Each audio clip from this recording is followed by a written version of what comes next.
Hello दोस्तों, क्या हाल है। तारीख आज 11 जुलाई 2026, दिन शनिवार, हिंदी तिथि द्वादशी। और आइए बात करते हैं आज के मुख्य समाचार में देश भर की तमाम बड़ी खबरों पर नजर डालते हैं। देखिए दोस्तों, एक तो आज के दिन को दुनिया भर में विश्व जनसंख्या दिवस यानी वर्ल्ड पॉपुलेशन डे के रूप में मनाया जाता है। और इस दिन को मनाने के पीछे मुख्य उद्देश्य है बढ़ती जनसंख्या के प्रति लोगों को जागरूक करना और परिवार नियोजन, लैंगिक समानता जैसे मुद्दों पर ध्यान केंद्रित करना है। चलिए आगे बढ़ते खबरों में देखिए आप आज के कुछ और बड़े इवेंट। राहुल गांधी आज 11 जुलाई को बिहार आएंगे। यहाँ पेपर लीक और बेरोजगारी जैसे युवाओं के मुद्दों पर छात्रों की गूंज अभियान को सफल बनाने के लिए उन्होंने कांग्रेस नेताओं को पत्र भी लिखा है। वहीं खबर है समुद्र में बढ़ेगी भारतीय नौसेना की ताकत। स्वदेशी युद्धपोत महेंद्रगिरी आज भारतीय नौसेना के बेड़े में शामिल होने जा रहा। 11 जुलाई से ये स्टील्थ युद्धपोत है जो इंडियन नेवी में शामिल होगा और इससे भारतीय नौसेना की ताकत बढ़ेगी। और उत्तराखंड के देहरादून में आज 11 जुलाई से सजेगा लोक संवर्धन पर्व। इसमें जुटेंगे देश भर के अल्पसंख्यक हुनरमंद लोग। केंद्रीय मंत्री किरण रिजिजू इस पर्व का शुभारंभ करेंगे। वहीं उत्तर प्रदेश में सरकारी और निजी ITI में प्रवेश की प्रक्रिया भी आज से शुरू होने जा रही। 11 जुलाई से आवेदन कर सकेंगे जो भी युवा ITI वगैरह में एडमिशन लेना चाहते हैं तो। और यूपी में आज 11 जुलाई को खत्म हो जाएगा जिला पंचायत अध्यक्ष का कार्यकाल भी, तो बनेंगे प्रशासक या फिर लागू होगी नई व्यवस्था। वैसे यूपी में पहली बार जिला पंचायत अध्यक्ष प्रशासक बने हैं। योगी सरकार ने कहा कि ये बड़े फैसले नहीं ले पाएंगे। प्रधानों की नियुक्ति इलाहाबाद हाईकोर्ट में पेंडिंग है अभी। और मुख्यमंत्री योगी आदित्यनाथ भी आज 11 जुलाई को गोरखपुर का दौरा करेंगे। यहाँ गोरखपुर के भटहट बासस्थान 4 लेन समेत 7 सड़कों का उद्घाटन भी करेंगे और 7 का शिलान्यास भी करेंगे। गोरखपुर में आज कई विकास कार्यों की सौगात देंगे। कुल 697 करोड़ की परियोजनाओं की शुरुआत करेंगे। और राजस्थान में भी हरियालो राजस्थान अभियान के तहत कई जिलों में आज पौधारोपण अभियान शुरू होने जा रहा। हरियाणा में आज 11 जुलाई को नशा मुक्त हरियाणा कार्यक्रम आयोजित होंगे अलग अलग जिलों में युवाओं को नशा मुक्ति के प्रति जागरूक करने के लिए। वहीं आज 11 जुलाई से बिहार के नवादा में 170 गाँव में शुरू होगा PM अजय योजना का सर्वे। विकास की नई रूपरेखा भी बनेगी। और बिहार पुलिस परीक्षा अभ्यर्थियों के लिए भी रेलवे ने बड़ा ऐलान किया। आज और कल 11-12 जुलाई को 12 स्पेशल ट्रेनें भी चलाई जाएगी अलग अलग जिलों में। और मौसम विभाग की बड़ी चेतावनी, आज 11 जुलाई को अगले 19 घंटों के अंदर देश के 20 राज्यों में भारी बारिश आंधी तूफान का अलर्ट रहेगा। 80 किलोमीटर प्रति घंटा की रफ्तार से तेज हवाएं भी चलेगी। तो आगे मैं आपको बताऊंगा और भी पूरे मौसम समाचार विस्तार से। फिलहाल आगे बढ़ते खबरों में देखिए अगली खबर। प्रधानमंत्री नरेंद्र मोदी ऑस्ट्रेलिया के बाद न्यूजीलैंड पहुंचे और यहाँ भारत न्यूजीलैंड दोनों देशों के बीच FTA यानी फ्री ट्रेड एग्रीमेंट डील को फाइनल करेंगे। PM ऑकलैंड में तकरीबन 40,000 भारतीयों को भी संबोधित करेंगे। अभी PM मोदी अपने 6 दिवसीय विदेश दौरे पर हैं और अंतिम चरण में न्यूजीलैंड पहुंच गए हैं। 40 साल बाद किसी भारतीय PM की ये न्यूजीलैंड यात्रा है। इससे पहले 1986 में राजीव गांधी गए थे, उसके बाद अभी ये PM मोदी गए हैं। तो दोनों देशों के बीच द्विपक्षीय बातचीत भी शुरू हो चुकी है। और इससे पहले PM मोदी जो ऑस्ट्रेलिया में थे, यहाँ भी उन्होंने बड़ी घोषणा की है कि भारत में होगी बिग बेस लीग। भारत और ऑस्ट्रेलिया दोनों देशों के बीच खेल सहयोग को लेकर भी रोडमैप जारी हुआ। दोनों देशों के बीच क्रिकेट को बढ़ावा दिया जाएगा BBL से। और न्यूजीलैंड में UPI का भी स्वागत हुआ। भारतीय डिजिटल भुगतान प्रणाली की ट्रेड मंत्री टॉड मैकले ने सराहना भी की। तो आज जो PM मोदी न्यूजीलैंड दौरे पर हैं, इस दरमियान भी भारत और न्यूजीलैंड के बीच ये 3 बड़े समझौते होने की उम्मीद है। सीधी उड़ान सेवाएं शुरू हो सकती हैं। UPI को न्यूजीलैंड में भी लॉन्च किया जा सकता है और कृषि को बढ़ावा देने के लिए भी ये फैसले लिए जा सकते हैं। अभी 2 दिन की यात्रा पर न्यूजीलैंड के ऑकलैंड पहुंचे हैं PM मोदी। यहाँ न्यूजीलैंड के प्रधानमंत्री लक्षण के साथ सीधी द्विपक्षीय वार्तालाप भी करेंगे। और इस दरमियान दोनों देशों के बीच फ्री ट्रेड एग्रीमेंट मुक्त व्यापार समझौते पर भी सहमति बनेगी। चलिए दोस्तों अगली बड़ी खबर देखिए। 12% से ज्यादा अल्कोहल वाली दवाइयां अब नहीं मिलेगी आसानी से। सरकार की तरफ से नया नियम लागू कर दिया है। जिन भी दवाइयों में 12% से ज्यादा अल्कोहल है तो ये दवाइयां अब बिना डॉक्टर प्रिस्क्रिप्शन के मेडिकल स्टोर वाले डायरेक्ट नहीं बेच पाएंगे। जैसे कफ सिरप, खांसी की दवाइयां हो गई और टॉनिक दवाइयां वगैरह, इन पर असर पड़ेगा। इसके अलावा मेडिकल स्टोर्स को इस तरह की दवाइयों का 3 साल का रिकॉर्ड भी रखना होगा। केंद्र सरकार की तरफ से 12% से ज्यादा अल्कोहल मिक्स वाली दवाओं की खुली बिक्री पर सीधी रोक लगा दी है। ये नियम 30 ml से ज्यादा बड़ी बोतल वाली दवाइयों के लिए लागू होगा। अब ऐसी दवाइयों को बेचने के लिए डॉक्टर की पर्ची दिखाना जरूरी होगा ग्राहक को, तभी मेडिकल स्टोर वाले ये दवाइयां बेच पाएंगे। देख सकते हैं सरकार द्वारा जारी ऑफिशियल नोटिफिकेशन भी। चलिए अगली खबर देखिए। डीजल की छुट्टी होने वाली है। अब सिर्फ 20 रुपए प्रति लीटर वाले फ्यूल से चलेंगे बस और ट्रक, इस तरह के कॉमर्शियल वाहन। केंद्रीय परिवहन मंत्री नितिन गडकरी की तरफ से इसका पूरा प्लान भी बताया गया है। दरअसल भारत में पेट्रोल और डीजल पर निर्भरता कम करने के लिए सरकार लगातार वैकल्पिक ईंधन को बढ़ावा दे रही है। और इस बीच अब एक ऐसा फ्यूल सामने आया है जो डीजल से कई गुना सस्ता है और इससे प्रदूषण भी कम फैलता है। खुद केंद्रीय सड़क परिवहन राजमार्ग मंत्री नितिन गडकरी के मुताबिक ये फ्यूल का नाम है मेथेनॉल और भविष्य में ये फ्यूल ट्रक, बस, ट्रैक्टर, जहाज और भारी मशीनों के लिए एक बड़ा विकल्प बन सकता है। और सरकार का कहना है कि इस फ्यूल की सबसे बड़ी खास बात यह है कि इसकी कीमत केवल 20 से 22 रुपए प्रति लीटर तक आएगी, जबकि डीजल की कीमत अभी कई राज्यों में 100 रुपए लीटर से भी ज्यादा चल रही है। राइट। हाल ही में इंडियन एक्सप्रेस को दिए एक इंटरव्यू में भी नितिन गडकरी ने खुद इसका प्लान बताया और वो बोले कि इसका ट्रायल पहले ही सफल हो चुका है, तो सरकार जल्दी मेथेनॉल को भी मार्केट में उतार सकती है। और इसके अलावा जो E20 इथेनॉल मिक्स पेट्रोल से जो गाड़ियों के इंजन खराब होने वगैरह को लेकर दावे किए जा रहे हैं, तो इस पर भी अब सरकार ने खुद अपनी गलती मानी और गडकरी बोले कि अगर E20 पेट्रोल से गाड़ी खराब होती है तो कंपनी वाले पुर्जे मुफ्त में बदलें। सभी ऑटोमोबाइल कंपनियों को सरकार ने यह आदेश दिया और सरकार ने खुद अब इस बात को भी माना कि E20 फ्यूल से गाड़ियों का माइलेज घटा है और सरकार ने सभी कंपनियों को जारी किए अपने निर्देश में कहा कि वे E20 फ्यूल से प्रभावित पुरानी गाड़ियों, जिसमें 2023 से पहले की गाड़ियों के पार्ट्स को बिना किसी एक्स्ट्रा चार्ज के बदलें। आपको पता होगा भारत में कई जगहों पर E20 पेट्रोल का विरोध देखने को मिल रहा है। लोगों की कई अलग अलग तरह की शिकायतें हैं कि इससे गाड़ियों का मेंटेनेंस खर्च बढ़ गया, इंजन के पार्ट्स जल्दी खराब हो रहे हैं। वैसे तो सरकार का कहना है कि सोशल मीडिया पर चल रही खबरें मनगढ़ंत और झूठी हैं और इन बातों को अफवाह बताते हुए पेट्रोलियम मंत्रालय ने तो एक और बयान जारी किया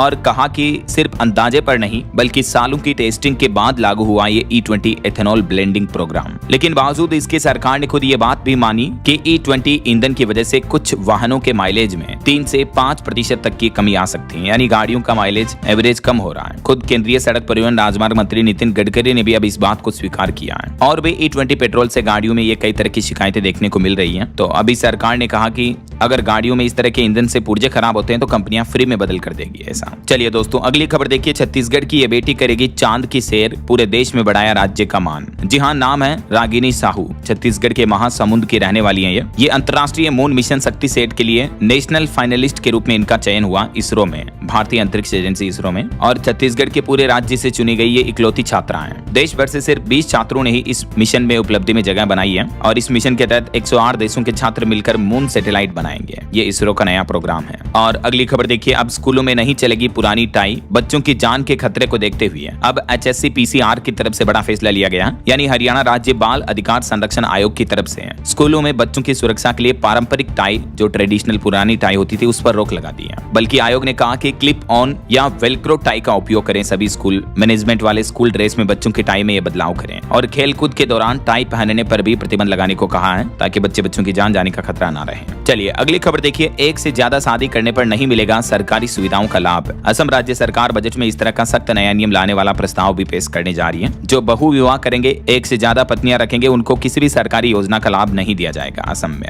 और राम मंदिर चंदा चोरी मामले पर खबर आ रही कि दान गिनने वाले 23 कर्मचारियों ने अब इस्तीफा दे दिया है। वहीं जब से ये चोरी का खुलासा हुआ उसके बाद से चढ़ावे में 10 और 20 रुपए के नोट बढ़ने लगे हैं। 500 रुपए के नोट घटे हैं। लोगों ने अब दान पात्र में पैसे डालना ही कम कर दिया है। और अब तो इस मामले को लेकर सुप्रीम कोर्ट में भी याचिका लगा दी गई है। तो सुप्रीम कोर्ट में इस मामले पर 13 जुलाई को सुनवाई होगी। राम मंदिर चढ़ावा चोरी मामले पर सुप्रीम कोर्ट के चीफ जस्टिस सूर्यकांत की अध्यक्षता वाली बेंच 3 याचिकाओं पर सुनवाई करेगी। वैसे राम मंदिर में यह घटना आने के बाद देश में कई जगहों पर और फैसले लिए गए, जैसे हिमाचल प्रदेश के दियो टसिद्ध मंदिर में अब बिना जेब वाले कपड़े पहनेंगे चढ़ावा गिनने वाले जो लोग बाग स्टाफ हैं वो। ये नया ड्रेस कोड लागू हो चुका है यहाँ हमीरपुर के बाबा मंदिर में। और सरकारी कर्मचारियों के लिए अगला अपडेट आ रहा, 2% महंगाई भत्ते की मांग तेज हुई। मध्य प्रदेश में सरकारी कर्मचारी बोले कि गैस, पेट्रोल समेत हर सामान महंगा हो रहा है, फिर भी 7 महीने से हमारा भत्ता नहीं बढ़ा है। सरकार ने भत्ता नहीं बढ़ाकर 425 करोड़ रुपए बचाए हैं। मध्य प्रदेश में अखिल भारतीय सेवा के अधिकारियों को ये 2% बढ़ा हुआ महंगाई भत्ता देने के बाद अब प्रदेश के लाखों अन्य कर्मचारी और पेंशनर्स भी इसी तिथि से महंगाई भत्ता और महंगाई राहत बढ़ाने की मांग कर रहे हैं। तो देखते हैं आखिर मध्य प्रदेश सरकार इस पर क्या फैसला लेती है। आगे जो भी अपडेट आएगा मैं आपको बताता रहूंगा। वहीं सोना चांदी के भाव पर खबर है। चांदी में बड़ी गिरावट देखने को मिली। लगभग 3,500 रुपए तक सस्ती हुई चांदी है। इस महीने जुलाई में 5,000 रुपए तक टूट चुकी है चांदी। और सोना भी मामूली 288 रुपए टूट कर अभी 1,43,000 रुपए प्रति 10 ग्राम प्योर गोल्ड का रेट चल रहा है। 24 कैरेट 10 ग्राम सोने का भाव। जबकि चांदी में जो 3404 रुपए की गिरावट हुई उसके बाद अभी चांदी का भाव 2,20,000 रुपए प्रति किलो आ गया है। ये IBJ के लेटेस्ट रेट है। और बाकी अलग अलग कैरेट के हिसाब से गोल्ड का प्राइस क्या चल रहा है, 14 कैरेट, 18, 22 और 24 कैरेट देख सकते हैं आप जानकारी। चलिए अगली खबर देखिए। उड़ीसा जगन्नाथपुरी के राजा ने राष्ट्रपति और PM मोदी को लेटर लिखा और कहा कि इस्कॉन का अलग समय पर रथ यात्रा निकालना गलत है, इससे परंपरा खत्म हो जाएगी। पुरी के गजपति महाराज दिव्य सिंह ने यह अलग समय पर यात्रा निकालने पर आपत्ति जताई और PM मोदी और राष्ट्रपति द्रौपदी मुर्मू को पत्र लिखा है। और टेक न्यूज से बड़ी खबर देखिए दोस्तों। ऑफिस के सारे मुश्किल काम अब खुद निपटाएगा ओपन एआई का नया chat GPT work model. Open AI company ने चैट जीपीटी में एक पावरफुल एआई एजेंट लॉन्च किया है जिसका नाम ही चैट जीपीटी वर्क है। और ये नया एआई एजेंट ना सिर्फ आपके सवालों के जवाब देने तक सीमित रहेगा बल्कि ये खुद ब खुद लंबे और मुश्किल काम पूरे कर देगा। इसके अलावा ओपन एआई ने 2 और नए जीपीटी लाइव वॉइस मॉडल्स भी लॉन्च किए हैं जो बिना रुके नॉन स्टॉप इंसानों की तरह बातचीत कर सकते हैं। जीपीटी लाइव 1 और लाइव 1 मिनी, ये 2 नए वॉइस मॉडल पेश किए हैं कंपनी ने। चलिए अगली खबर देखिए। केंद्र सरकार ने एक और आदेश जारी किया कि पहले वंदे मातरम गाया जाए, उसके बाद फिर राष्ट्रगान जन गण मन गाया जाएगा। 5 महीने में दूसरी बार सभी राज्यों को यह निर्देश जारी करते हुए कहा कि सख्ती से इस नियम का पालन कराएं। जी हां, केंद्र सरकार ने हमारे देश में राष्ट्रगान जन गण मन और राष्ट्रगीत वंदे मातरम दोनों को लेकर सभी राज्यों, केंद्र शासित प्रदेशों और केंद्रीय मंत्रालयों को ये नए दिशा निर्देश जारी किए हैं। इसमें मंत्रालय ने कहा कि नियमों में पहले से तय है कि किन कार्यक्रमों में दोनों को गाना या बजाना जरूरी है। ये देख सकते हैं आप नए प्रोटोकॉल में केंद्र सरकार ने क्या क्या आदेश दिए, कहां राष्ट्रगान, कहां राष्ट्रगीत गाया जाएगा, कब गाया जाएगा राष्ट्रगीत इन सभी कार्यक्रमों में। वैसे राष्ट्रगीत वंदे मातरम को बंकिम चंद्र चटर्जी ने 1875 में अक्षय नवमी के मौके पर लिखा था और ये वंदे मातरम का मूल गीत और इसका भाव अनुवाद भी आप देख सकते हैं स्क्रीन पर। सरकार द्वारा जारी इस नए आदेश के बारे में और भी डिटेल जानकारी अगर आप देखना चाहते हो तो कल शाम को मैंने डीएलएस न्यूज चैनल पर एक सेपरेट वीडियो में बताया है, आप चेक कर लीजिएगा। और चलिए आगे बढ़ते खबरों में देखिए अगली खबर। भारत के फॉरेक्स रिजर्व में बढ़ोतरी हुई है, विदेशी मुद्रा भंडार में उछाल आया, 674 अरब डॉलर पर पहुंचा भारत का फॉरेक्स रिजर्व। 7.26 अरब डॉलर की बढ़ोतरी हुई है। ये भारतीय रिजर्व बैंक आरबीआई की तरफ से लेटेस्ट आंकड़े जारी किए गए हैं। और अगली खबर देखिए, बांग्लादेश की जो पूर्व प्रधानमंत्री हैं शेख हसीना, उन्होंने कहा कि दिसंबर में मैं बांग्लादेश लौटूंगी। वो बोले कि कोर्ट में सरेंडर करूंगी, चाहे मेरी हत्या भी हो जाए तो भी मुझे मंजूर है, देश की धरती पर मरना चाहती हूँ। आपको पता होगा साल 2024 में सरकार विरोधी आंदोलन के बाद ये शेख हसीना बांग्लादेश छोड़कर भारत आ गई थी, लेकिन अब वो बोले कि दिसंबर में वो वापस अपने देश चली जाएगी और कोर्ट में सरेंडर करेगी। उनके साथ कई और नेता भी आत्मसमर्पण करेंगे। अच्छा, भारत की पॉलिटिक्स के भी कुछ अपडेट देखिए। पंजाब की राजनीति से खबर आ रही, चन्नी समेत 3 नेताओं की आज पंजाब प्रभारी से मीटिंग होगी। हाईकमान ने 2 टूक जवाब में कहा कि राहुल पर शर्तें नहीं थोप सकते हैं, प्रधान वडिंग ही रहेंगे। वहीं साउथ के एक्टर तमिलनाडु के मुख्यमंत्री विजय बोले कि करूर में जो भगदड़ हुई वो मेरे जीवन का सबसे बड़ा दर्द है। पुलिस भीड़ संभालने में नाकाम रही, डीएमके ने 41 मौतों का जिम्मेदार मुझे ठहराया। और राजधानी दिल्ली में भी बीजेपी और मजबूत हुई। मुख्यमंत्री रेखा गुप्ता की मौजूदगी में आईवीपी राजनीतिक पार्टी के 16 पार्षदों ने बीजेपी का दामन थामा, यानी इंद्रप्रस्थ विकास पार्टी से निकलकर ये बीजेपी में शामिल हो गए जो कि आम आदमी पार्टी से अलग हुए थे। और अभी एक दिन पहले आपको पता होगा पश्चिम बंगाल में भी टीएमसी के 3 पूर्व राज्यसभा सांसद भाजपा में शामिल हो गए। तो ये देश में राजनीति में बड़ी उथल फुथल देखने को मिल रही है। वहीं मध्य प्रदेश से खबर है, दतिया से नरोत्तम नहीं बल्कि आशुतोष तिवारी बीजेपी कैंडिडेट के रूप में घोषित किए गए हैं। और पंजाब से देखिए बड़ी खबर भ्रष्टाचार से जुड़ी। ईडी ने एक बड़ा दावा किया कि आम आदमी पार्टी के मंत्री फर्जी आईफोन घोटाले के मास्टरमाइंड हैं। 103 करोड़ के मोबाइल सिर्फ कागजों में दुबई भेजे गए, एक जैसे मोबाइल नंबर और ईमेल मिले रजिस्ट्रेशन में। तो ईडी ने पंजाब के कैबिनेट मंत्री संजीव अरोड़ा के खिलाफ ये गुरुग्राम की कोर्ट में चार्जशीट भी दाखिल की है। 103 करोड़ रुपए की हेराफेरी का आरोप है इन पर। चलिए पॉलिटिक्स के बाद आगे बढ़ते खबरों में देखिए अगली खबर। कैलाश मानसरोवर यात्रा का पहला दल चीन पहुंचा। लीपू लेक दर्रे पर चीनी सुरक्षा एजेंसियों ने दस्तावेज जांचे और दूसरा जत्था गुंजी पहुंच चुका है। अच्छा, वैसे कैलाश मानसरोवर यात्रा के श्रद्धालुओं के लिए उत्तर प्रदेश के मुख्यमंत्री योगी आदित्यनाथ ने बड़ी घोषणा की। वो बोले कि 1-1 लाख रुपए दिए जाएंगे मानसरोवर तीर्थ यात्रियों को यूपी में, और इसके लिए ऑनलाइन आवेदन भी शुरू हो चुके हैं अनुदान के लिए। इस ऑफिशियल पोर्टल के माध्यम से श्रद्धालु आवेदन कर सकते हैं। और बॉलीवुड से बड़ी खबर देखिए दोस्तों, एक्टर राजपाल यादव फिर जेल जाएंगे। चेक बाउंस केस में उन्हें 3 महीने की सजा सुनाई कोर्ट ने, और ये कहा कि एक्टर का रवैया भी संदिग्ध है, दोबारा इनको जेल भेजें। तो चेक बाउंस केस में राजपाल यादव को जेल होना तय हो गई है और उन्हें 7 करोड़ 35 लाख रुपए भी चुकाने होंगे। उनकी पत्नी पर भी जुर्माना लगाया। हाईकोर्ट ने कहा कि कानून को फिल्मी ड्रामा न समझें। दिल्ली हाईकोर्ट की तरफ से ट्रायल कोर्ट के फैसले को बरकरार रखा और उन्हें 3 महीने की जेल की सजा सुनाई है, और फिर भी पैसे तो देने ही होंगे। कोर्ट ने आदेश दिया कि 7 करोड़ 35 लाख चुकाएं। चलिए अगली खबर देखिए। भारत चीन व्यापार की शुरुआत टली, गुंजी में इंतजार कर रहे हैं 100 भारतीय व्यापारी, लेकिन चीन का कहना है कि दुकानों और गोदामों का काम जारी है। वहीं रेलवे से अपडेट आ रहा, रेलवे मंत्रालय ने नॉर्दर्न जोन में 680 किलोमीटर रूट पर कवच लगाने के लिए 206 करोड़ रुपए का बजट भी मंजूर कर दिया है।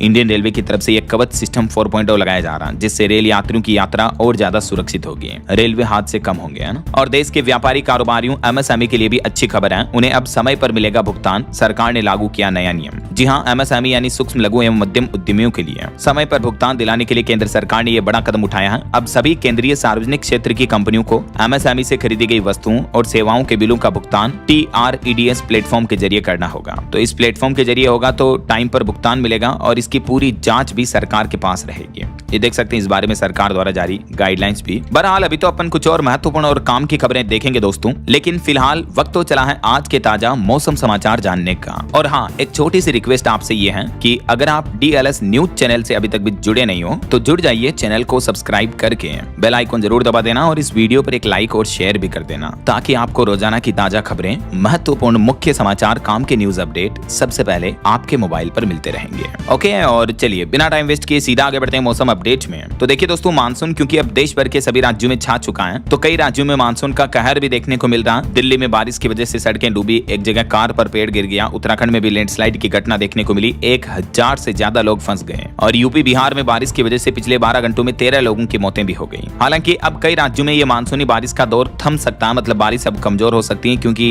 ये देखिए सैटेलाइट इमेज सामने आ रही जिसमें राजस्थान और गुजरात, इन राज्यों के ऊपर से मानसूनी बारिश के काले बादल भी गायब मिले। हालांकि बिहार झारखंड में बारिश का अभी भी रेड अलर्ट है, लेकिन मौसम विभाग का कहना है कि सुपर टाइफून 22 से देश में धीमा पड़ेगा मानसून। अब कई राज्यों में आने वाले दिनों में बारिश की संभावनाएं कम दिख रही है, जैसे गुजरात, राजस्थान, हरियाणा, पंजाब, पश्चिमी हिस्सों में मानसूनी बादल गायब पाए गए। अच्छा, अभी की कुछ अलग अलग राज्यों की मौसमी स्थितियां देखिए आप। बीते दिन राजस्थान के 2 जिलों में बारिश देखने को मिली, एक जगह बिजली गिरने से युवक की मौत हो गई। हालांकि अभी तक तो राजस्थान में इस साल 14% ज्यादा बरसात देखने को मिली है सामान्य से भी, लेकिन अब तापमान बढ़ने लगा। श्रीगंगानगर में अधिकतम तापमान 42 डिग्री रहा और राजस्थान में अब मानसून की रफ्तार भी धीमी पड़ गई है। आज भी राजस्थान के सिर्फ इन कुछ पूर्वी जिलों में बारिश की संभावना है, बाकी पूरे राजस्थान के किसी भी जिले में बारिश का अलर्ट नहीं है। अच्छा, मध्य प्रदेश की बात करें तो MP में भी देखिए इस साल अब तक कोटे की सिर्फ 25% बारिश ही पूरी हो पाई। 32 जिलों में सामान्य से ज्यादा पानी गिरा, लेकिन कई जिलों में बारिश कम हुई। हालांकि आज भी सतना, पन्ना वगैरह इन जिलों में हेवी रेन का अलर्ट है। बाकी आज 11 जुलाई को लगभग पूरे MP में हल्की फुल्की बारिश तो जारी रहेगी। ब्लू जोन एरिया आप देख पा रहे होंगे, और कल 12 तारीख और परसों 13 तारीख तक भी तेज बारिश का सिलसिला MP में तो जारी रहेगा ऐसा। अच्छा, आप देखिए उत्तर प्रदेश में भी जोरदार बारिश चल रही है। कई जिलों में बिजनौर में 4 लड़के बह गए, मिर्जापुर में सड़क धंसी जिसमें पिता और 2 बच्चे समा गए, और यूपी के सहारनपुर में तो हालात इस कदर हो गए कि कब्रिस्तान से 100 तक बाहर निकल आए, क्योंकि कब्रिस्तान के ऊपर की मिट्टी कटाव करके बह गई है। तो यूपी में अभी बारिश से हालात काफी बिगड़े हुए हैं, और आज भी मौसम विभाग की तरफ से उत्तर प्रदेश के तकरीबन 49 जिलों में बारिश का अलर्ट जारी किया हुआ है। अच्छा, आप देखिए छत्तीसगढ़ में भी अगले 4 दिन अच्छी बारिश के आसार रहेंगे। कई जिलों में बिजली गिरने की भी चेतावनी है। अभी तक सारंगढ़ और बिलाईगढ़ में सामान्य से 79% तक ज्यादा वर्षा पानी है। पंजाब चंडीगढ़ में भी आंधी बारिश की वजह से कई जगहों पर पेड़ गिरे। जालंधर में एक नहर का बांध टूट गया। पंजाब में भी भारी बारिश का अलर्ट है। आज, कल और परसों देख सकते हैं आप 11, 12, 13 जुलाई तक पंजाब के किन किन जिलों में अगले 3 दिन मौसम का हाल क्या रहेगा, कहां कहां बारिश की चेतावनी है। और पंजाब चंडीगढ़ के लोगों के लिए मौसम विभाग की तरफ से ये एडवाइजरी भी जारी की गई है कि बारिश के समय सावधानी से सफर करें, बिजली गिरने से बचें। किसान भाई लोग भी इन बातों का ध्यान रखें। और अब देखिए बिहार में राजधानी पटना समेत 13 जिलों में बारिश चल रही है और 17 जिलों में अभी भी अलर्ट है। सहरसा में बिजली गिरने से 2 लोगों की मौतें हो गई। और क्योंकि पड़ोसी देश नेपाल में बहुत ज्यादा बारिश हो रही है, इस वजह से बिहार में गंडक नदी भी उफान पर चल रही है। गोपालगंज के तो कई स्कूलों में भी पानी भर गया। ये तस्वीरें आप देख सकते हैं बिहार के खराब मानसून की और भारी बारिश की। आज भी बिहार के इन 17 जिलों में मौसम विभाग की तरफ से बारिश का अलर्ट जारी कर रखा है। अच्छा, बिहार के अलावा हरियाणा में भी देखिए 9 जिलों में बारिश चल रही है। मारकंडा नदी का पानी लोगों के खेतों में घुस गया, 17 लोग फंस गए। कुरुक्षेत्र में करंट से 2 सगे भाइयों की मौत भी हो गई। हरियाणा के भी इन कई जिलों में बारिश का येलो और ऑरेंज अलर्ट जारी कर रखा मौसम विभाग ने। और पहाड़ी राज्यों की बात करें अगर, तो हिमाचल प्रदेश में नॉर्मल से 246% ज्यादा बारिश देखने को मिली है एक ही दिन में। कई जगहों पर कार पर पत्थर गिर गए, लैंडस्लाइड से 320 सड़कें बंद हैं। और अब आज से तो हिमाचल में अगले 5 दिन बारिश का येलो अलर्ट रहेगा, यानी अति भारी बारिश की चेतावनी है। ये देख सकते हैं आप मौसम विभाग द्वारा जारी अलर्ट भी। आने वाले 2-3 दिन 4 दिन तक हिमाचल के अलग अलग जिलों में बारिश का येलो अलर्ट रहेगा, 11, 12, 13 जुलाई, 14 जुलाई तक भी। तो हिमाचल वासी भी सावधान रहें।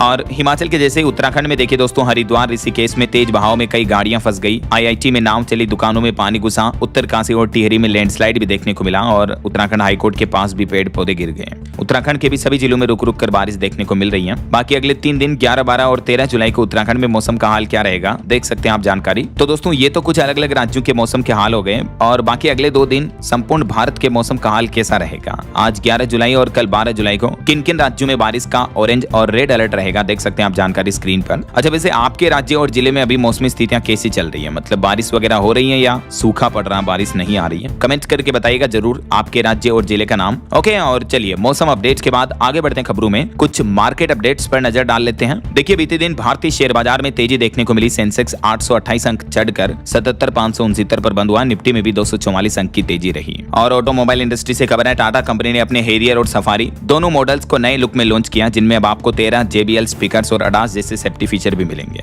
और देखिए सरकारी टेलीकॉम कंपनी BSNL ने अपना जो सैटेलाइट फोन लॉन्च किया, इसमें खासियत ये होगी कि बिना सिम नेटवर्क के भी आप बात कर पाएंगे। इमरजेंसी के लिए SOS सपोर्ट मिलेगा। हालांकि ये फोन इतना सिक्योर है कि इसे खरीदने के लिए सरकार की मंजूरी लेना जरूरी होगा। कीमत इसकी 1,34,000 रुपए के लगभग है। और टैक्स वसूली के मामले में रिपोर्ट आ रही है कि हरियाणा राज्य देश में नंबर 1 रहा, जबकि बिहार राज्य सबसे फीसदी रहा। वहीं इनकम टैक्स डिपार्टमेंट आयकर विभाग की एक नई डिजिटल सेवा शुरू हुई है, जिसके तहत pre filled return AIS TIS से ITR भरना अब और भी आसान होगा। इनकम टैक्स डिपार्टमेंट की तरफ से अपने पोर्टल पर ये कुछ नए फीचर शुरू किए गए हैं, देख सकते हैं आप। और सोना चांदी पर एक रिपोर्ट आ रही है दोस्तों कि सोना आगे आने वाले समय में सस्ता होगा या महंगा होगा। तो इस पर WGC यानी वर्ल्ड गोल्ड काउंसिल की रिपोर्ट के मुताबिक क्या अनुमान लगाया गया है। तो WGC का यह अनुमान है कि इस साल 2026 की दूसरी 6 माही में, यानी अब जुलाई से लेकर दिसंबर तक सोने की कीमतें सीमित दायरे में रह सकती हैं। हालांकि आर्थिक या भू राजनीतिक तनाव अगर बढ़ता है और ब्याज दरों वगैरह में बदलाव होता है, निवेशकों की बढ़ती मांग की स्थिति में सोना फिर से थोड़ी तेजी पकड़ सकता है और $4,500 से $5,000 प्रति औंस तक पहुंच सकता है।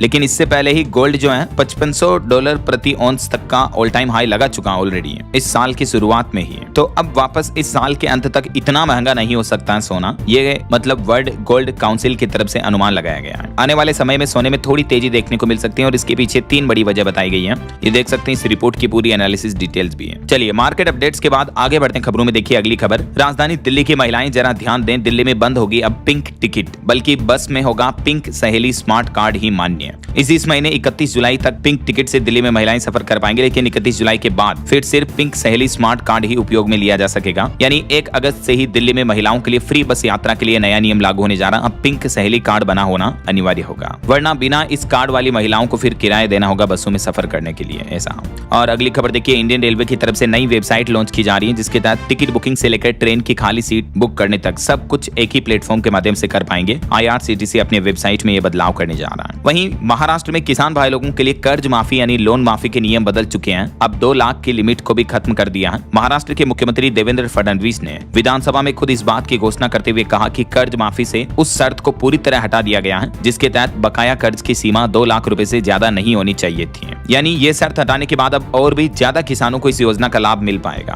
प्रदेश के 56 लाख किसानों को तकरीबन 36,000 करोड़ रुपए का लाभ मिलेगा। ये देख सकते हैं आप पुरानी कर्ज माफी योजनाओं से कैसे अलग है ये नियम, और अब ज्यादा किसानों को कैसे इस योजना का लाभ मिलेगा ना। वहीं खबर है, वित्त मंत्री निर्मला सीतारमण सरकारी बैंकों के प्रमुखों से मिलेंगी। कई अहम मुद्दों पर वार्तालाप चर्चा होगी। आने वाले सोमवार को ये बैठक होनी है और इस बैठक में विदेशी मुद्रा जमा बढ़ाने और उत्पादक क्षेत्रों में ऋण प्रवाह बढ़ाने पर भी चर्चा होगी। और खबर है, ट्रू कॉलर जैसे एप्स के खिलाफ कार्रवाई की तैयारी कर रही है। ट्राई ने सरकार से मांगी मंजूरी और इसके पीछे वजह भी बताई कि ट्राई पहले ही स्पैम और फर्जी कॉल पर सख्ती के लिए नए नियमों का मसौदा जारी कर चुका है। वहीं खबर है, EPFO ने लागू की जो नई EDLI योजना, तो इससे कर्मचारियों को बड़ा सुरक्षा कवच मिलेगा। कर्मचारी भविष्य निधि संगठन EPFO के करोड़ों सदस्यों और उनके परिवारों के लिए केंद्र सरकार ने कर्मचारी निक्षेप सहबद्ध बीमा योजना EDLI स्कीम लागू कर दी है। सोशल सिक्योरिटी कोड 2020 के तहत अधिसूचित ये योजना 29 तारीख से ही पूरे देश में लागू हो चुकी है ऑलरेडी। और इस योजना से गवर्नमेंट कर्मचारियों को क्या क्या बेनिफिट होंगे देख सकते हैं आप। इस बारे में ज्यादा डिटेल्स भी 20 दिन में होगा, आप क्लेम सेटलमेंट वगैरह वगैरह ना। चलिए अगली खबर देखिए, राजस्थान में DLC दरों में 40% तक प्रस्तावित बढ़ोतरी पर क्रेडाई ने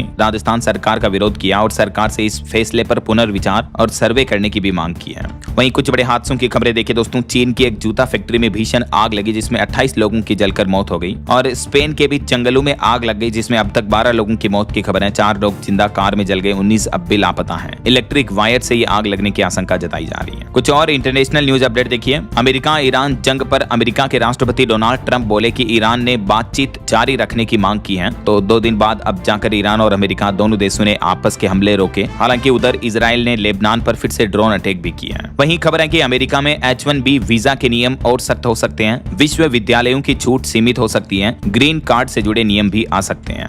और खबर देखिए, चीन ने रॉकेट बूस्टर को समुद्र में सुरक्षित उतारा। पहली बार ये टेस्ट सफल रहा। अंतरिक्ष के क्षेत्र में तकनीक में चाइना ने ये एक और बड़ी उपलब्धि हासिल की है। वहीं चीन ने हीलियम के निर्यात पर भी रोक लगा दी। चिप उद्योग पर गहराया संकट इस वजह से। और ईरान इजराइल युद्ध को लेकर इजराइल के PM ने ईरान को चेतावनी देते हुए कहा कि युद्ध अभी खत्म नहीं हुआ है। इजरायली प्रधानमंत्री बेंजामिन नेतन्याहू ने ईरान को चेतावनी दी। हालांकि कुछ रिपोर्ट्स आ रही कि अमेरिका ईरान तनाव के बीच भी हॉर्मुज से पार हो रहे हैं टैंकर। पश्चिम एशिया में तनावपूर्ण शांति का माहौल जारी है। और डोनाल्ड ट्रंप का भी एक बड़ा बयान सामने आ रहा। ट्रंप बोले कि वह बातचीत करना चाहता था ईरान, हम भी तैयार हैं, लेकिन अब ये युद्ध विराम खत्म हो चुका है। वहीं देखिए फिलिस्तीन के राष्ट्रपति महमूद अब्बास ने बड़ा फैसला लिया, 20 साल बाद फिलिस्तीन में अब चुनाव होंगे। और वेनेजुएला में आए भूकंप में मरने वालों की संख्या का आंकड़ा 3811 तक पहुंचा। तो ये तो कुछ अंतर्राष्ट्रीय माहौल का अपडेट चल रहा है। और चलिए आगे बढ़ते खबरों में देखिए आप अगली खबर। बिहार में ट्रैफिक चालान के मामलों का अब जल्द होगा निपटारा, स्थायी लोक अदालत में होगी सुनवाई। वहीं दिव्यांगों के लिए भी वरदान बनेगी बिहार की बसें। बिहार राज्य के परिवहन मंत्री ने लो फ्लोर बसों की खरीद के निर्देश दिए हैं, मतलब थोड़ी नीची ऊंचाई वाली बसें रहेगी जिससे दिव्यांगों को सफर करने में आसानी होगी। और बारिश के मौसम में बिहार में बाढ़ से बचाव को लेकर भी सरकार ने तैयारियां तेज की। डिप्टी सीएम विजय चौधरी ने अधिकारियों को सख्त निर्देश दिए, 1 सप्ताह के अंदर कटाव निरोधक कार्यों को पूरा करने का आदेश भी दिया है। और बिहार में एक बड़ी चोरी की घटना देखने को मिली। देखिए 25,000 वोल्ट क्षमता वाले रेलवे के ओवरहेड इलेक्ट्रिक तार चोरी हो गई, जिससे कई जगहों पर ट्रेन सेवाएं भी बाधित हुई। चलिए अगली खबर देखिए। अमिताभ बच्चन के सामने बैठने का एक और मौका। केबीसी के सीजन 18 के रजिस्ट्रेशन दोबारा शुरू हो चुके हैं। कौन बनेगा करोड़पति के नेक्स्ट सीजन के लिए आवेदन चालू है अभी। और महिला आयोग का एक बड़ा कदम देखिए, IVF क्लिनिकों की मनमानी रोकने के लिए विशेषज्ञ पैनल का गठन किया है राष्ट्रीय महिला आयोग की तरफ से। वहीं एक बड़ी ठगी की घटना देखिए, छत्तीसगढ़ में लोन के नाम पर 43 शिक्षकों से 12 करोड़ रुपए की ठगी की गई। पुलिस ने 5 आरोपियों को इस बारे में गिरफ्तार भी कर लिया है। छत्तीसगढ़ के कोंडागांव जिले का ये मामला है। वहीं खबर है राजधानी दिल्ली में अब हर प्रॉपर्टी का बनेगा यूनिक कार्ड। जमीन विवाद और धोखाधड़ी जैसे मामलों पर लगाम लगेगी। जैसे हमारा आधार कार्ड वगैरह नंबर होता है ना, वैसे प्रॉपर्टी का भी एक यूनिक ID कार्ड बनाया जाएगा ऐसा।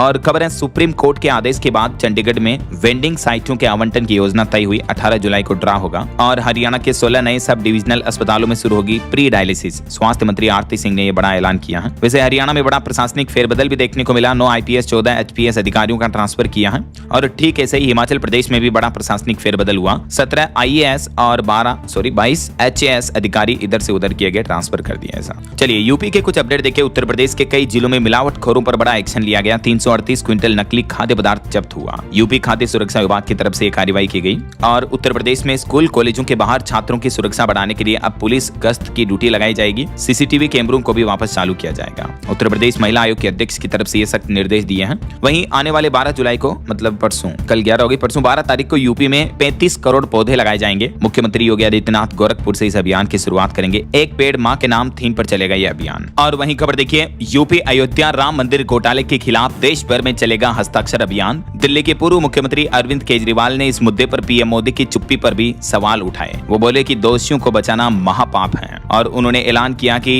इस भ्रष्टाचार के खिलाफ कल रविवार से देशव्यापी हस्ताक्षर अभियान की शुरुआत की जाएगी। और ये तस्वीरें देखिए दोस्तों, झारखंड में भी अयोध्या राम मंदिर चंदा घोटाले के विरोध में अनोखा प्रदर्शन देखने को मिला। राम, सीता और हनुमान की झांकी के साथ मार्च निकाला। राष्ट्रपति के नाम ज्ञापन भी सौंपा। हनुमान का वेश धारण किए कलाकार सुग्रीव, अंगद की वानर सेना के रूप में शामिल कार्यकर्ता पूरे जुलूस में आकर्षण का केंद्र बने रहे। ये तस्वीरें आप देख सकते हैं। चलिए कुछ स्टेट न्यूज अपडेट देखिए फटाफट से। राजस्थान में आज से OBC का घर घर सर्वे अभियान शुरू होने जा रहा है। रिपोर्ट तय करेगी पंचायत और निकाय चुनाव की तारीख। 23 जुलाई तक प्रदेश भर में ये ऑनलाइन सर्वे अभियान चलेगा। वहीं छत्तीसगढ़ में भी 24 IPS अधिकारियों का ट्रांसफर किया गया। अजय यादव को राजनांदगांव रेंज की कमान दी गई। 167 दिन में ही हटाए गए राजनांदगांव के IG बालाजी। वहीं राजस्थान में अब गाँव में शमशानों तक पहुंचने के रास्ते देगी सरकार। जमीन आरक्षित होगी, अतिक्रमण हटेंगे। राजस्व विभाग ने सभी जिलों के कलेक्टर्स को आदेश दिए। और खबर है झारखंड के टाटानगर से उड़ीसा पूरी रथ यात्रा में जाना आसान होगा। स्पेशल ट्रेन चलाएगा रेलवे। वहीं झारखंड के मुख्यमंत्री की मौजूदगी में 14 MOU पर हस्ताक्षर हुए हैं। राज्य में 99,000 करोड़ से भी ज्यादा का निवेश होगा।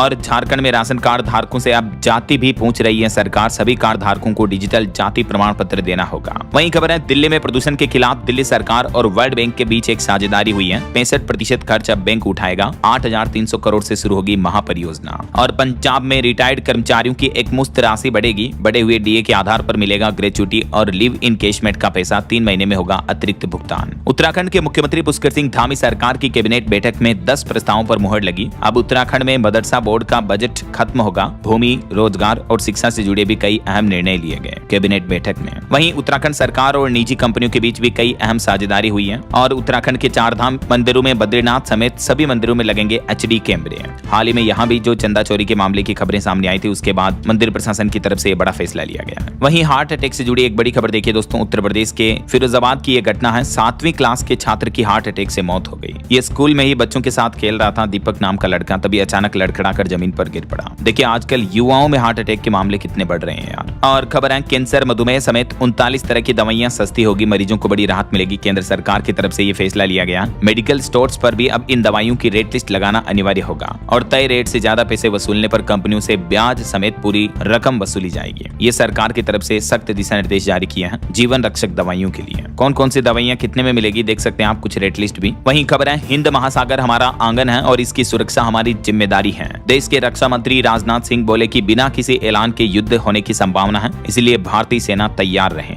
हिंद महासागर में कभी भी जंग छिड़ सकती है ऐसा। और बड़ी खबर देखिए, ऑक्सफोर्ड यूनिवर्सिटी के वैज्ञानिकों की एक डराने वाली रिपोर्ट सामने आ रही कि हीट वेव की चपेट में है भारत के 14 शहर। गुजरात का अहमदाबाद दुनिया का दूसरा सबसे रिस्की जगह वाला शहर है, जहां हीट वेव भयानक गर्मी पड़ने की संभावना कभी भी बढ़ सकती है। भारत के इन शहरों पर हीट वेव का खतरा ज्यादा है, ये रिपोर्ट्स के डेटा भी आप देख सकते हैं। वहीं भारत में अल नीनो का खतरा अभी भी बरकरार है। ग्रामीण मांग और महंगाई दर पर चिंता बढ़ने लगी है। कमजोर मानसून की वजह से आने वाले समय में देश में महंगाई और बढ़ सकती है। और एक बड़ी चौंकाने वाली रिपोर्ट देखिए, भारत समेत दुनिया के कई देशों में WHO की सीमा से भी ज्यादा मैग्नीज वाला पानी पी रहे हैं लोग। जमीन में पानी में इस तरह के दूषित तत्व ज्यादा देखने को मिल रहे हैं। भूजल दूषित बन रहा है, ये देख सकते हैं दुनिया भर के कई देशों में रिपोर्ट सामने आ रही है। वहीं हमारे देश में रूफटॉप सोलर योजना के मामले में गुजरात राज्य सबसे आगे है। देश भर में 13,462 मेगावाट तक पहुंची सोलर रूफटॉप की क्षमता। और मेडिकल सेक्टर से अच्छी खबर आ रही, उम्मीद की नई किरण। HIV वैक्सीन की दिशा में वैज्ञानिकों को बड़ी सफलता मिली है। वैज्ञानिकों ने संक्रमण रोकने वाले एंटीबॉडी विकसित किए हैं। बंदरों पर इसका टेस्ट सफल हो चुका है, अब इंसानों पर इसका टेस्ट किया जाएगा। और भारत की जेलों से एक बड़ी चिंताजनक रिपोर्ट आ रही कि जेलों में धड़ल्ले से पहुंच रहे हैं प्रतिबंधित सामान। जेमर CCTV कैमरे भी बेअसर हैं। संसदीय समिति की रिपोर्ट में एक चौंकाने वाला खुलासा सामने आ रहा है। चलिए कुछ एजुकेशनल अपडेट्स देख लेते हैं। देखिए, राजस्थान में सीनियर टीचर भर्ती एग्जाम 12 जुलाई से होंगे और एडमिट कार्ड जारी हो चुके हैं। 9,500 से भी ज्यादा पदों के लिए 27 जिलों में यह परीक्षा होगी। वहीं पंजाब में क्राफ्ट इंस्ट्रक्टर के 681 पदों पर भर्ती निकली है। आज से ही ऑनलाइन आवेदन शुरू हो चुके हैं। और कुछ करंट अफेयर्स के अपडेट देखिए, ऑस्ट्रेलिया से यूरेनियम खरीदेगा भारत, ये समझौता हुआ है। और सौरव गांगुली को ICC का सर्वोच्च सम्मान भी मिला। वहीं BCCI ने एक और बड़ा ऐलान किया, भारत बनाम नेपाल T20 सीरीज का शेड्यूल जारी हो चुका है। ओके, और चलिए अंत में आज के राशिफल पर नजर डाल लेते हैं। देखिए, मेष राशि वालों की डेली इनकम बेहतर होगी और सिंह राशि वाले लोगों को भी रुका पैसा मिल सकता है। और भी कुछ अलग अलग राशियों का राशिफल आप देख सकते हैं स्क्रीन पर। और हाँ दोस्तों, आप मुझे कमेंट करके बताइए कि हमारे वायुमंडल में सबसे ज्यादा मात्रा में पाई जाने वाली गैस कौन सी है। ABCD which is right option, let me know in the comment box. सही जवाब देने वाले लोगों को रैंडमली सेलेक्ट होने पर DLS न्यूज टीम की तरफ से शानदार सरप्राइज गिफ्ट जीतने का मौका मिलेगा। और इसी के साथ ही अगर आपको वीडियो अच्छा लगा तो इसे लाइक करना, शेयर भी करना। DLS न्यूज चैनल को सब्सक्राइब करके बेल आइकन जरूर दबा देना, रोजाना ऐसी इंफॉर्मेटिव जानकारियां, महत्वपूर्ण समाचार देखते रहने के लिए। ओके, ख्याल रखिएगा अपने आप का, अपने परिवार का। मिलेंगे अगले नेक्स्ट अपडेट में, तब तक के लिए जय हिंद, जय भारत, वंदे मातरम।